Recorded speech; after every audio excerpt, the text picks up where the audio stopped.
Hai para pemilik waktu luang, selamat datang. Apa kabar kalian semua? Mudah-mudahan sehat selalu ya. Di video kali ini kita akan melanjutkan kembali alur cerita drama Korea yang berjudul Graceful Family episode ke-15. Di episode lalu, Han Jae-guk berhasil ditangkap, namun anggota top yang lain berhasil mengeluarkan Han Jae-guk dengan mudah. Dan untuk mengalihkan perhatian publik dari rencana pengajuan sidang ulang kasus kematian An Jae-rim, Han Jae-guk mengorbankan jaksa Jo Hyung-il dan juga hendak menyeret anaknya yaitu Jo Tae-hyung. Untuk meredam kekejian Han Jae-guk, Jo Hyung-il pun akhirnya bunuh diri dan fakta mengejutkan terungkap, rupanya Mo Seok-hee bukanlah cucu dari Mo Wang-pyo, melainkan anak kandungnya sendiri. Mengetahui Seok-hee ternyata adalah adik tirinya, Mo Chul-hee pun terkejut dan pingsan. Penasaran dengan kelanjutan kisahnya? Tonton video ini ya. Namun sebelumnya, jangan lupa klik subscribe, like, komen, dan nyalakan notifikasi loncengnya ya, supaya bisa dapat update drakor dan film dari channel ini. Dan buat yang sudah subscribe channel ini, terima kasih banyak ya. Dukungan kalian menjadi semangat bagi kami untuk mengembangkan channel ini. Langsung aja kita bahas drakornya, check it out! Di meja makan, Mo Wan-jon mengutarakan jika ia ingin melanjutkan studinya ke Amerika yang mana keinginannya ini langsung didukung oleh Mo Chul-hee. Ha Yong-seo pun memuji Mo Wan-jon habis-habisan dan meminta agar selama di Amerika nanti, Mo Wan-jon diberikan pengawalan ketat karena Ha Yong-seo merasa trauma. Rupanya, dulu saat Mo Wan-jon masih kecil, ia pernah mengalami insiden penculikan. Perhatian Ha Yong-seo yang berlebihan pada Mo Wan-jon membuat Mo Wan-so iri. Ia pun mengingat dulu ketika ia pulang sekolah, dengan gembira ia membawa hasil gambarnya yang hendak diperlihatkan pada sang ibu, yaitu Ha Yong-seo. Namun, melihat ibunya yang sedang meraung-raung sambil mengatakan, "Mengapa harus Mo Wan-jon dan bukan Mo Wan-so saja yang diculik?" Dan Mo Wan-so kecil pun terkejut hingga ia menjatuhkan kertas yang ternyata berisi gambar Ha Yong-seo, ibunya yang ia sayangi. Beranjak dewasa, Mo Wan-so yang sejak kecil ditolak keberadaannya pun menghabiskan waktu untuk mencari perhatian dunia, membual, menghayal, mempelajari hal secara ceroboh hingga bermain-main dengan hal yang bisa menghancurkan dirinya, menarik perhatian orang dengan uang hingga ia pun berhayal seandainya ialah yang dipuji oleh orang tuanya. Namun itu semua hanya mimpi dan berbanding terbalik dengan kehidupannya saat ini yang seorang pecundang. Kembali ke masa kini, setelah mengetahui jika Seok-hee bukanlah putrinya melainkan adalah saudara perempuannya, Mo Chul-hee pun syok dan pingsan. Sementara itu, Han Jae-guk dengan dingin malah memandangi ambruknya direktur MC Group itu. Di restoran, Seok-hee membahas tatapan aneh Jo Tae-hyung pada Han Jae-guk pada saat di pemakaman. Seok-hee dan Yeon-do pun saling berpandangan dan sepertinya mereka memiliki pendapat yang sama, yaitu mereka akan mengajak Jo Tae-hyung bekerja sama untuk menjatuhkan Han Jae-guk. Namun tiba-tiba saja sebuah SMS masuk dari Mo Wan-so dan mengabarkan jika Mo Chul-hee masuk IGD dan kondisinya tengah kritis. Seok-hee pun bergegas ke rumah sakit di mana seluruh anggota keluarga sudah berkumpul. Mo Chul-hee rupanya mengalami perdarahan otak dan entah kapan bisa sadar kembali. Dan seluruh anggota keluarga menyalahkan Seok-hee karena belakangan sering membuat Mo Chul-hee jadi banyak pikiran.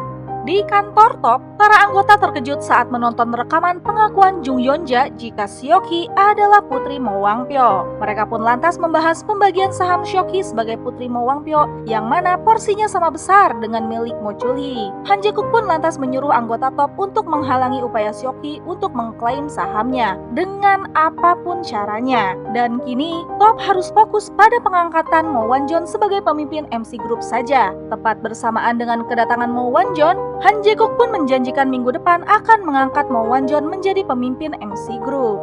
Di meja makan, Seok-hee mempertanyakan kenapa Mo Chul-hee bisa pingsan. Awalnya, Ha Yong-seo menyalahkan Seok-hee yang hendak mengajukan sidang ulang kasus kematian ibunya. Namun Seok-hee membalikan jika sang ayah pingsan di saat ia tidak menyetujui pengangkatan Mo Wan-jon menjadi pemimpin MC Group. Lantas, siapa yang memiliki motif kuat? Kesal, Ha Yong-seo dan Mo Wan-jon pun meninggalkan meja dan menyisakan Mo Wan-so yang kini memiliki ide agar Seok-hee mengambil kembali hak saham yang kini ada pada Mo Chul-hee, lalu digabungkan dengan milik Mo Wan-so.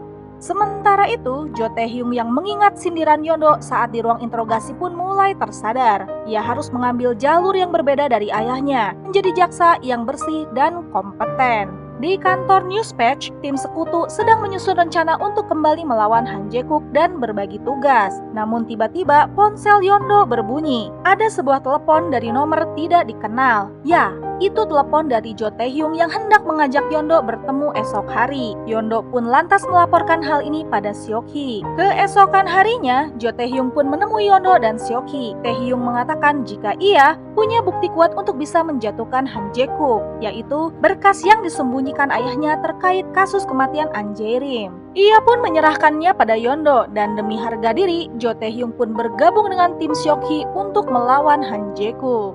Di kantor Newspatch, tim Seok-hee pun berdiskusi mengenai dugaan waktu kematian An Jae-rim berdasarkan berkas yang diberikan Jo Taehyung. Mereka pun menemukan fakta jika kematian An Jae-rim terjadi sekitar pukul 13 atau 14 dan saat itu Kim Sun tengah bersama Yeondo. Jadi waktu kematian yang ditulis di berkas investigasi yang menunjukkan pukul 16.00 pastinya telah dirubah oleh tim forensik. Yeondo pun mengatakan berdasarkan rekaman Mo Chul-hee dan Han Jae-guk datang setelah pukul 14.00. Sementara itu Mo Wan-jon datang pukul 11 siang, Ha Yong-seo datang pukul 13.25 dan Mo Wan-so datang pukul 13.45. Jadi Mo Chul-hee dan Han Jae-guk bukanlah tersangka utama, namun diduga Han Jae-guk datang untuk menghilangkan barang bukti. Di TKP juga ditemukan minuman anggur, senjata, serta lukisan. Dan sebenarnya ada bukti yang tidak disebutkan dalam daftar bukti, yaitu sebuah buku berjudul Appearance from Behind. Seok-hee pun teringat dulu ia memang sempat melihat ada sebuah buku dengan cover putih tergeletak di meja dan ada sebuah gelas minuman yang juga hilang dari daftar barang bukti. Ya, di gelas itu pastinya ada sidik jari si pelaku karena setahu Seok-hee ibunya bukanlah peminum berat. Dan kini tersisa 3 tersangka, yaitu Mo Wan-jon, Ha Yong-seo, dan Mo Wan-so. Yeondo memberikan clue siapa orang yang kemungkinan besar bisa jadi tersangka jika buku dan gelas anggur tidak dihilangkan. Seok-hee menunjuk pada Mo Wan-so yang seorang seniman dan tukang mabuk. Namun Ha Yong-seo juga memiliki kans besar karena botol anggur yang menjadi barang bukti adalah minuman kesukaan Ha Yong-seo. Serta ibu tirinya itu juga selalu ingin tampil intelek, jadi mungkin saja ia membawa buku itu untuk pamer pada An Jae-rim. Selesai rapat, Seok-hee dan Yeondo pun mengunjungi sebuah toko bunga yang ternyata dikelola oleh Baek Seo-jin, mantan istri Mo Wan-jon. Seok-hee memandangi kalung yang pernah diberikannya dulu pada Baek Seo-jin. Rupanya, itu bukanlah kalung biasa, melainkan sebuah flash disk, yang mana di dalamnya ada percakapan top saat sedang membahas rencana untuk membuat Baek Seo-jin berselingkuh dengan Chef Kim. Seok-hee pun lantas meminta bantuan Baek Seo-jin untuk menuntut Han Jae-guk atas perencanaan perselingkuhan Baek Seo-jin, yang mana alasan ini digunakan top untuk membuat Baek Seo-jin dan Mo Wan-jon bercerai tanpa merugikan MC Group.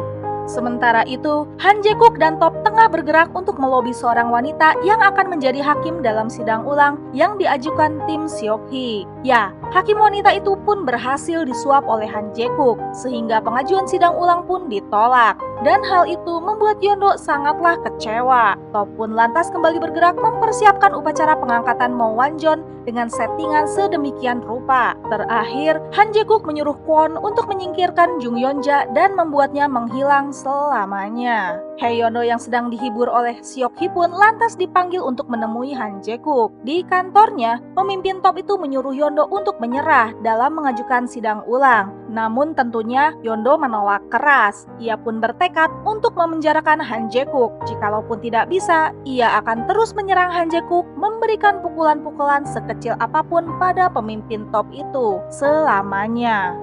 Saat Yeondo dan Seok-hee tengah putus asa, Jung Yeon-ja pun datang. Ia pun lantas menceritakan dulu Mo Wang-pyo dan istri pertamanya tidak memiliki hubungan yang baik dan akhirnya pemimpin MC Group itu pun berselingkuh hingga memiliki seorang anak. Mengetahui suaminya berselingkuh, sang istri pun depresi hingga akhirnya bunuh diri. Padahal saat itu Mo Wang-pyo hendak jujur pada sang istri jika ia telah memiliki anak lagi. Dan anak itu adalah Mo Seok-hee.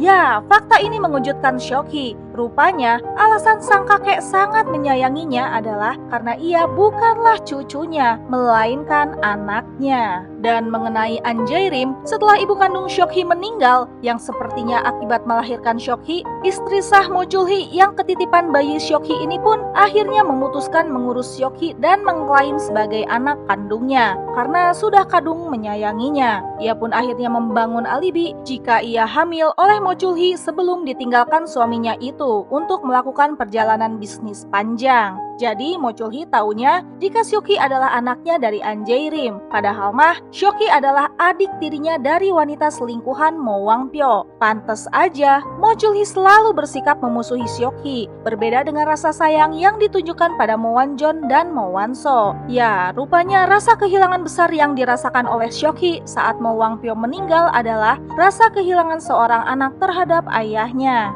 Seok-hee pun lantas mengunjungi Mo Chul-hee yang sedang koma dan menanyakan alasan Mo Chul-hee yang selalu menganggapnya saingan. Apakah karena Mo Chul-hee sudah tahu jika Seok-hee bukanlah anak kandungnya? Seok-hee pun menangis dan mengatakan akan mengungkapkan kebenaran yang orang-orang tidak katakan kepadanya. Yeon-do pun lantas menguatkan Seok-hee yang masih terkejut dengan kenyataan. Seok-hee pun bertanya tentang porsi sahamnya setelah fakta ini terungkap. Dan Yeon-do pun mengatakan jika Seok-hee tentunya memiliki saham yang sama besarnya dengan Mo Chul-hee. Seok-hee pun lantas bertekad untuk mengambil hak sahamnya di MC Group. Yeon-do pun menjelaskan jika sebagai putri Mo Wang-pyo, Seok-hee memiliki saham legal sebesar 25%. Ia pun bisa mengklaim aset Mo Wang-pyo sebesar 25% dari 50% aset yang ada. Selain itu, Seok-hee bisa meminta pengembalian saham yang diambil Mo Chul-hee untuk keluarganya sebesar 25% juga. Seok-hee pun menanyakan apakah sahamnya bisa lebih banyak dari Mo Wan-jon. Yeon-do pun mengatakan harus lihat struktur kepemilikan saham terlebih dahulu, dan jika memang hasilnya lebih besar dari Mo Wan-jon, Seok-hee bisa mengambil alih top dan menyingkirkan Han Jae-kook. Itulah sebabnya Han Jae-kook menyuruh anggotanya untuk menjegal Seok-hee jika ia hendak mengklaim sahamnya. Jika ternyata saham Seok-hee lebih besar, top bisa menjadi kenangan bagi Han Jae-kook. Namun, cobaan kembali datang. Jung Yeon-ja mengatakan jika Han Jae-kook mengambil hasil tes DNA yang menyatakan Seok-hee adalah anak kandung Mo Wang-pyo, yang mana hasil tes itu bisa menjadi bukti Seok-hee jika hendak mengklaim saham-sahamnya. Namun Seok-hee tidak patah arang. Ia pun lantas menemui Han Jae-kook dan menyatakan niatnya untuk memberitahu anggota keluarga jika Seok-hee adalah anak dari Mo Wang-pyo, adik dari Mo Chul-hee yang berarti adik ipar dari Ha Yong-seo, dan juga tante dari Mo Wan-jon dan Mo Wan-so. Kembali ke scene makan bersama, seluruh anggota keluarga pun terkejut melihat Seok-hee datang dan menduduki kursi yang biasa digunakan oleh Mo Chul-hee. Hal itu membuat Ha Yong-seo sewot. Namun dengan santainya, Seok-hee mengatakan jika dirinya adalah anak dari Mo Wang-pyo, yang mana pengakuan Seok-hee ini diamini oleh Jung Yeon-ja yang ikut datang bersama Seok-hee dan akan kembali tinggal di rumah keluarga MC Group. Ketiga orang yang sedang makan enak itu pun kaget bukan main, apalagi Seok-hee mengatakan jika ia akan memanggil Mo Seo-jin dan Choi Nari ke rumah itu untuk mengisi kursi kosong di meja makan dan kembali membuat rumah menjadi ramai. Dan Ha Yong-seo pun mendadak nggak nafsu makan. Di ruangan Mo Chul-hee, semua warga mengkonfirmasi pengakuan Seok-hee yang diiyakan oleh Han Jae-kook. Namun Han Jae-kook mengatakan Seok-hee tidak punya bukti jika ia adalah anak dari Mo Wang-pyo. Satu-satunya bukti adalah hasil tes DNA yang kini sudah dirampas oleh Han Jae-kook. Jadi, Mo Wan-jon tetap akan diangkat menjadi pemimpin MC Group. Ha Yong-seo pun memuji Mo Wan-jon dan mengatakan sejak awal MC Group memang milik putranya itu. Mo Wan-so pun bertanya apakah dirinya bukan putra Ha Yong-seo, dan ibunya cuma mengatakan jika Mo Wan-so dan Mo Wan-jon tidak bisa disamakan. Mo Wan-so pun lantas menemui Yeon-do dan curhat. Ia pun bertanya apakah Seok-hee tidak punya kesempatan untuk menjadi pemimpin MC Group. Yeon-do pun mengatakan kesempatannya kecil sekali. Mo Wan-so pun lantas mengatakan jika ia akan membantu Seok-hee untuk menggugat Han Jae-kook dengan bersaksi jika Seok-hee dipaksa untuk menandatangani surat penyerahan sahamnya pada Mo Chul-hee oleh Han Jae-kook. Esoknya, Mo Wan-so pun menemui Han Jae-kook dan mengancam jika ia akan membantu Seok-hee untuk mendapatkan kembali sahamnya, kecuali jika Han Jae-kook mau menepati janjinya untuk memberikan 30% saham MC Group pada Mo Wan-so dan membantunya menjadi pemimpin MC Group. Namun Han Jae-kook teguh pada pendirian jika ia tidak mau mengangkat Mo Wan-so, meskipun ia bisa menutupi pembunuhan yang pernah dilakukannya. Mo Wan-so pun terkejut. Ya, sebuah fakta yang selama ini ditunggu-tunggu. Mo Wan-so lah pelaku pembunuhan terhadap An Jae-rim yang sebenarnya. Dan episode ke-15 pun selesai. Gimana nih para pemilik waktu luang? Tinggal satu episode lagi ya. Mohon bersabar dan nantikan episode terakhirnya ya. Dan terima kasih telah menonton channel ini. Dadah!